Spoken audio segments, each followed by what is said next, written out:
Hello everyone, कैसे हैं आप? I think we all are very well and very energetic. Yes बेटा, today we are going to start our class 11th subject maths topic sequence and series. Yes, this is our 9th chapter of our NCERT book. और NCERT book के 9th chapter में हमने कुछ topics cover कर लिए हैं, discuss कर लिए हैं, लर्न कर लिए हैं, प्रैक्टिस कर ली है. Okay, yes. Now I am taking some other most important questions of our NCERT book. One of them is the sum of first n terms, 2n terms and 3n terms of an APR like S1, S2 and S3 respectively. Then we have to prove S3 is equal to 3 into S2 minus S1 means S2 minus S1, S1 और S2 और S1 का जो difference है उसका thrice S3 के equal होगा. बेटा जैसे जैसे क्वेश्चन दे रखा होता है अकॉर्डिंग टू क्वेश्चन अपने को फॉलो करना चाहिए. इजीली क्वेश्चन सोल्व हो जाते हैं. क्वेश्चंस में ही हमारे को उसके सॉल्यूशन के लिए हिंट मिलता है, हिंट होता है. Okay, so according to question, first of all for solution let small a be the first term and small t be the common difference. बेटा हम लोग क्या करते हैं, सबसे पहले a और d ये अज्यूम कर लेते हैं क्योंकि हमारे पास अर्थमेटिक प्रोग्रेशन है. तो अर्थमेटिक प्रोग्रेशन में 3 टर्म्स हमारे पास होती है, first term, common difference and number of terms. तो a, d और n होता है. यहाँ n तो हमारे पास गिवन है, n है, 2n है, 3n है, नंबर ऑफ टर्म्स तो गिवन है. हमारे पास a और d नहीं है, तो ये हमने क्या किया, अज्यूम कर लिया. Okay, yes. Now according to question S1 is sum of first n terms. तो हमने फॉर्मूला अप्लाई कर दिया, S1 is equal to n by 2 2a plus n minus 1 into d. Same case में S2, what is S2? S2 is sum of first 2n terms. तो n की जगह हमारे क्या रिप्लेस करना है, 2n. तो हमने यहाँ पे 2n अप्लाई कर दिया, यहाँ पे भी 2n अप्लाई कर दिया, फॉर्मूला अपने पास बन गया. Okay, same as for S3. अब हमारे को n की जगह क्या रिप्लेस करना है, हमारे को 3n रिप्लेस करना है. सो 3n by 2 2a and 3n minus 1 into d. Okay, ये हमारे पास जो कंडीशन गिवन थी उसको हमने पहले यहां मेंशन कर लिया है. Okay, yes sir. Now we have to prove this.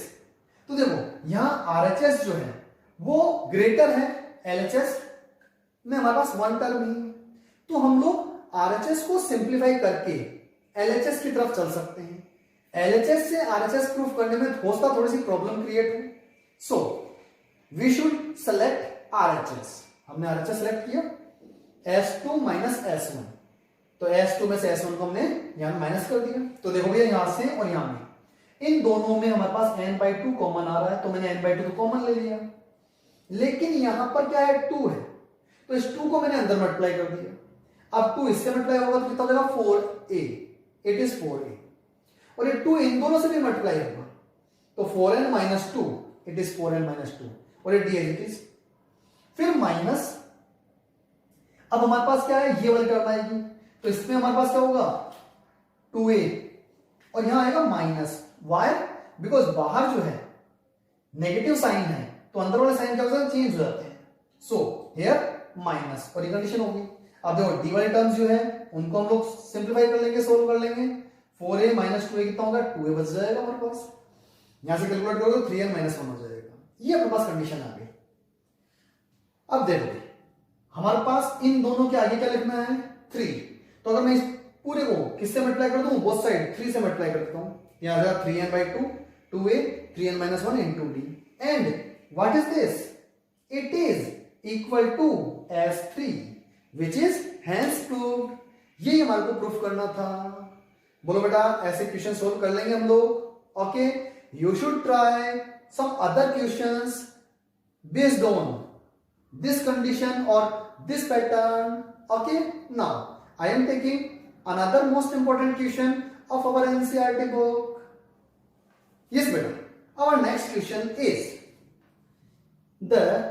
if the sum of first n terms of an AP is equal to the sum of its first n terms, then show that the sum of m plus n terms is 0.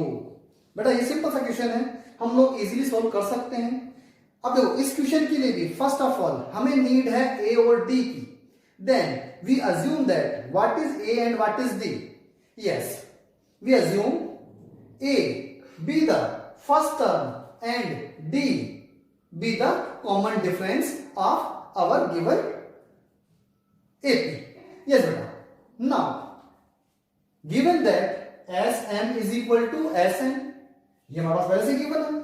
So can we put the formula Sn, Sm and Sn down? Then so I apply the sum of formula of Sn and Sn like this. M by 2 2a plus m minus 1 into d is equal to n by 2 in bracket 2a plus n minus 1 into d. Is that clear? Yes beta. Now if we transfer this term from this side, okay, then we get m by 2 minus n by 2 2a. ये कैसे है हमारे पास बेटा? इसके लिए हमने क्या किया, इन दोनों टर्म्स में से देखो 2a कॉमन आ जाएगा तो m by 2 और ये n by 2 उधर जाएगा तो माइनस का हो जाएगा. सो 2a मैंने कॉमन ले लिया और m by 2 minus n by 2 use ले लिया. इज दैट क्लियर बेटा? सेम एज अब देखो इन दोनों टर्म्स में यहां पे पास d तो कॉमन आ जाएगा, दोनों में d है. अब देखो m by 2 इससे मल्टीप्लाई होगा और n by 2 इससे मल्टीप्लाई होगा तो मैंने इसे मल्टीप्लाई कर लिया. अब जब हम लोग क्या करेंगे, देखो ये भी 2 है और यहाँ पे भी 2 है, इसको मैंने क्या कर दिया, बाहर शिफ्ट कर दिया, कॉमन ले लिया. Then we get m minus n into 2a. अब देखो यहाँ पर इसको अंदर मल्टीप्लाई करूंगा तो n square minus n and n square plus n. ये प्लस n कैसे हो गया, क्योंकि बाहर हमारे पास क्या था, नेगेटिव साइन था. Is that clear? Now we taking like this. देखो जरा इन दोनों टर्म्स को अगर मैं कंबाइन करता हूं तो m square minus n square is m plus n and m minus n.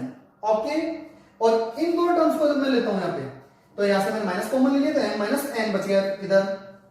So it is, ये कंडीशन हमारे पास इसके लिए बन गई. अब देखो इन दोनों टर्म्स में क्या कॉमन आ रहा है, m माइनस n कॉमन आ रहा है और m माइनस n इधर भी है तो मैंने इन दोनों टर्म्स में से m माइनस n बाहर कॉमन ले लिया. Then we have only here 2a plus and in this term m plus n and here minus 1 into d as it is equal to 0. अब देखो m minus n cannot be equal to 0. अगर m minus n is equal to 0 होगा तो m और n तो equal हो गया, लेकिन यहां हमारे को इक्वल नहीं लेना है, दोनों अलग अलग टर्म्स हैं.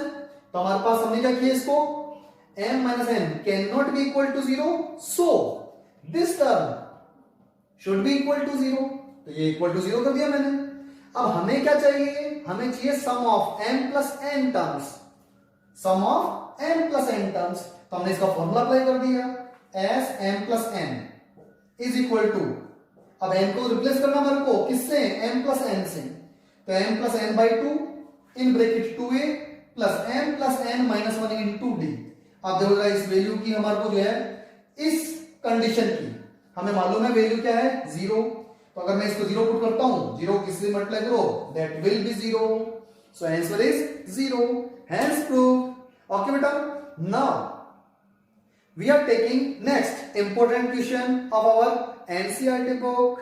Okay, yes beta, our very most important question of this exercise is the sum of n terms of two APs. बेटा अब हमारे पास जो है अर्थमेटिक प्रोग्रेशंस दो अलग अलग हैं, लेकिन उनमें नंबर ऑफ टर्म्स सेम है n, और उनके जो सम है उनका जो रेशियो दे रखा हमारे को 3n plus 8 ratio 7n plus 15. दो अलग अलग हमारे पास एपीज हैं, उनके n टर्म्स का सम का जो रेशियो है वो गिवन है, और हमें कैलकुलेट करना है उनके 12th टर्म्स का ratio.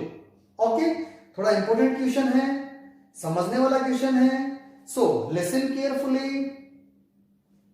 Late A1 and A2, अब की बार हमने क्या किया भाई, दो अलग अलग डिफरेंट अर्थमेटिक प्रोग्रेशंस हैं, तो हमने दोनों के लिए फर्स्ट टर्म और कॉमन डिफरेंस डिफरेंट सपोज किए हैं। तो देखो A1 और A2 दोनों के लिए कॉमन, A1 और A2 दोनों के लिए क्या है, फर्स्ट टर्म है, और D1 और D2 दोनों के लिए क्या सपोज कर दिया मैंने, कॉमन डिफरेंसेस। ये मैंने ऐसे मेंशन कर दिया यहाँ पे, A1 A2 first terms and D1 D2 common differences of given APs. Okay, now given that Sn1 upon Sn2, मैंने n1 क्या लिया, एक अर्थमेटिक प्रोग्रेशन लिए, और n2 को मैंने दूसरी अर्थमेटिक प्रोग्रेशन सपोज किया है। तो Sn1 upon Sn2 ये रेशियो दे रखा था, रेशियो का मतलब डिवाइड भी हम लोग मेंशन कर सकते हैं, तो इसलिए मैंने इसको डिवाइड में मेंशन कर दिया। ओके, यहां तक क्लियर है। अब आगे बढ़ते हैं, देखिए इसका फॉर्मूला आपको मालूम है क्या, n/2 2a plus n minus 1 into D होता है, लेकिन यहां हमारे पास फर्स्ट टर्म और कॉमन डिफरेंस क्या है, a1 और d1, तो यहां पे मैंने a1 और d1 मेंशन किया है।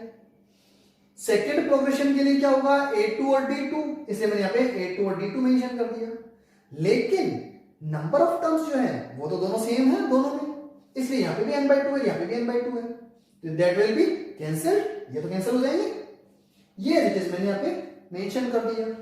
ओके देन, चलो आगे बढ़ते हैं।